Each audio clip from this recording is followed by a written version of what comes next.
Welkom en kom ons bid saam. Diepe hemelse Vader, ons sê baie dankie vir ons nou in die middel van die week kan stop en u woord kan oopmaak en meer diep van u neerken. En ons vra dat u saam met ons sal wees. My gebed in Jesus naam. Alleen. Amen. Okay. Dus CONNOESSER.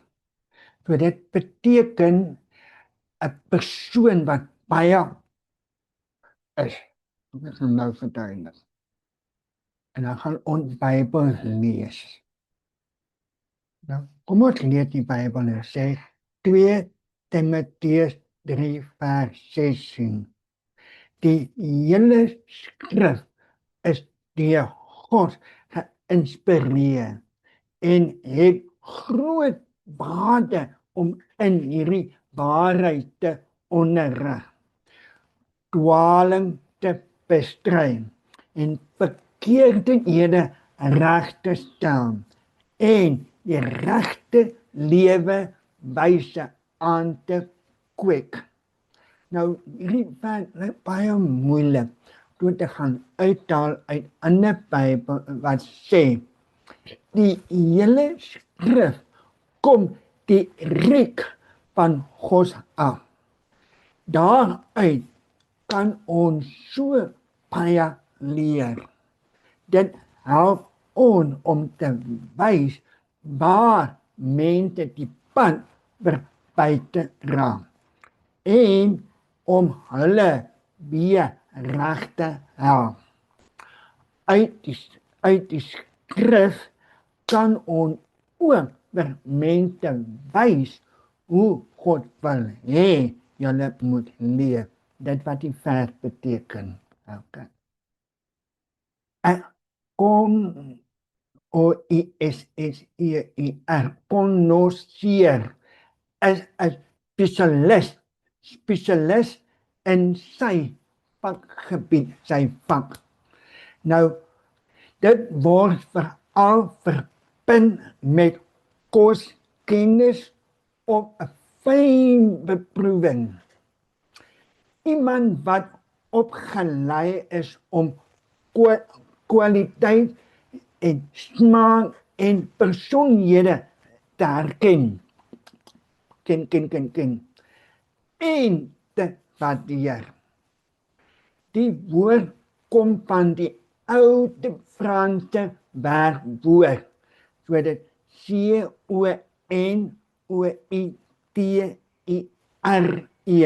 CONNOITER, connoisseur. Nou, ook spel hetzelfde CONNOITER,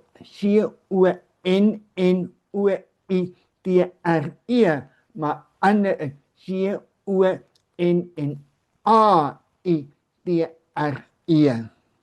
En wat beteken om te weet of om kennis te hê van alles. 'n connoisseur is iemand met diep kennis en waarde van hulle bepaalde onderwerp, wat kwaliteit kan herken en beoordeel herken, 'n kwaliteit aan die hand van sy kennis en ervaring.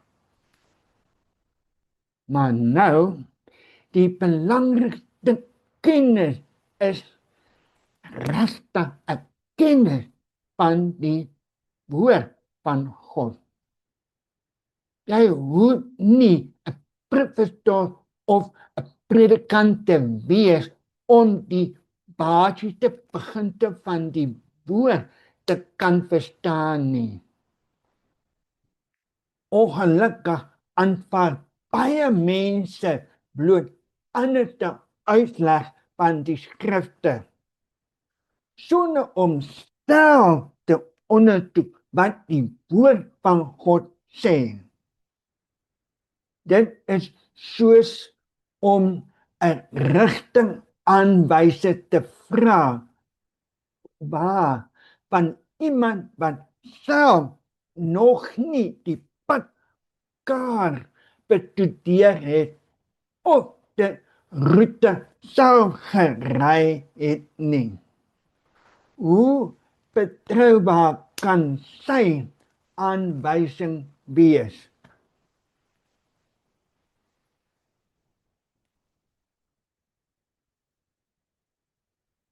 Ons het elkeen 'n padkaart na ons ewige tuise. Maar baie van ons neem nie die tyd om dit self te bestudeer nie. Ons maak nie persoonlik seker wat God se woord leer nie, maar steun op hoor sê en op wat ander daaroor sê. Toe Jesus gevra is in Matteus 24 wat die teken van die eindtyd is, was die eerste ding wat hy gesê het: pas op dat niemand julle mislei nie. As Jesus self ons vooruit gewaarsku het oor misleiding, kan ons dit dan bekostig om nie persoonlik ons padkaart te bestudeer nie. Dat beteken ek moet daar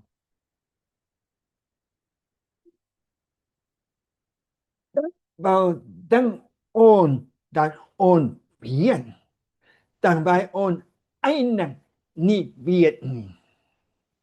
Dink van weet alles, maar waar ek weet niks.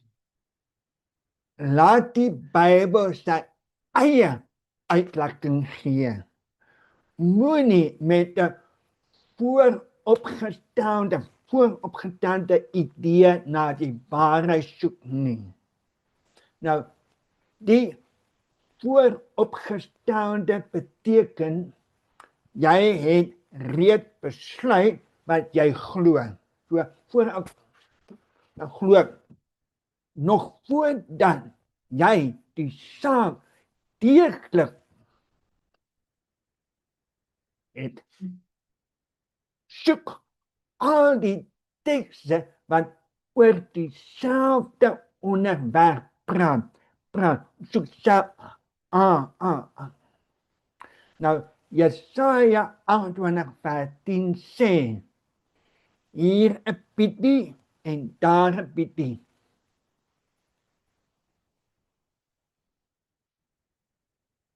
Om die Bybel reg te verstaan, moet ons al die verse oor die onderwerp bymekaar bring en bestudeer. Die waarheid word duidelik wanneer ons die hele prentjie sien. Moenie die hele verduidelik of leerstelling op een enkele vers bou nie. Dit beteken een vers.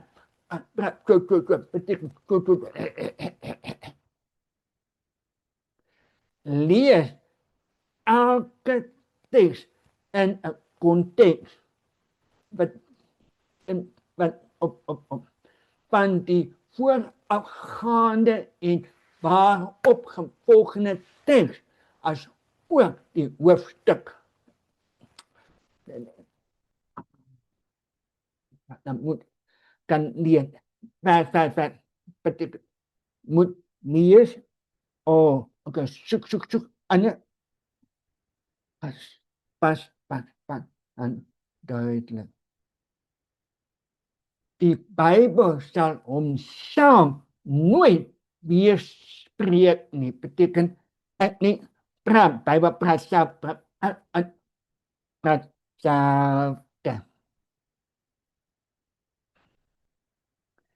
bid elke keer voor jy die skrifte oopmaak, dat die Heilige Gees jou sal lei in die volgende waarheid.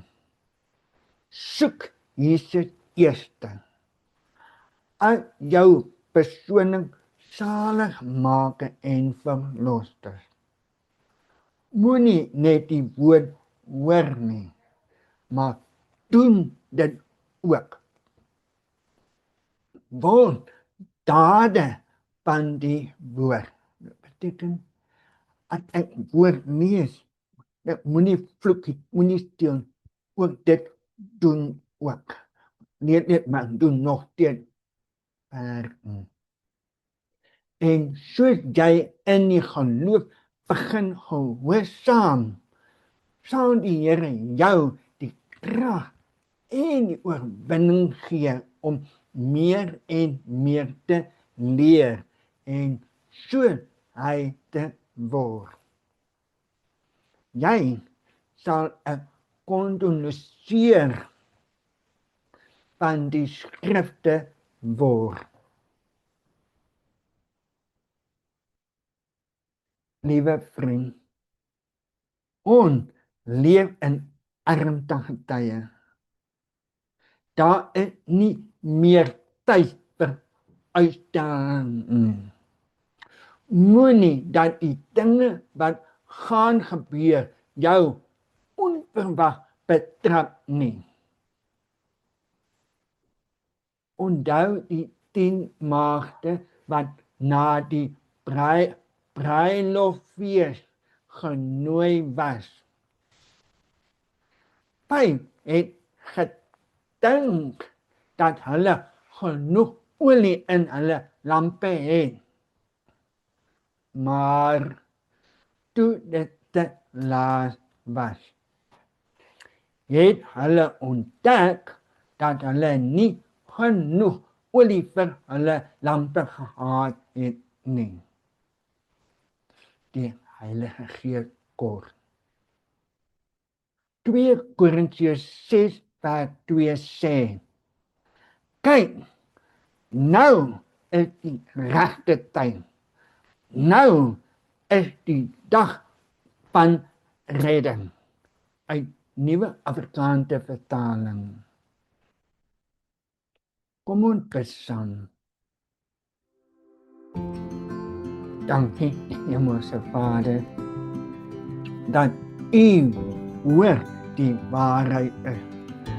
Die lig op ons pad en die lamp vir ons voete.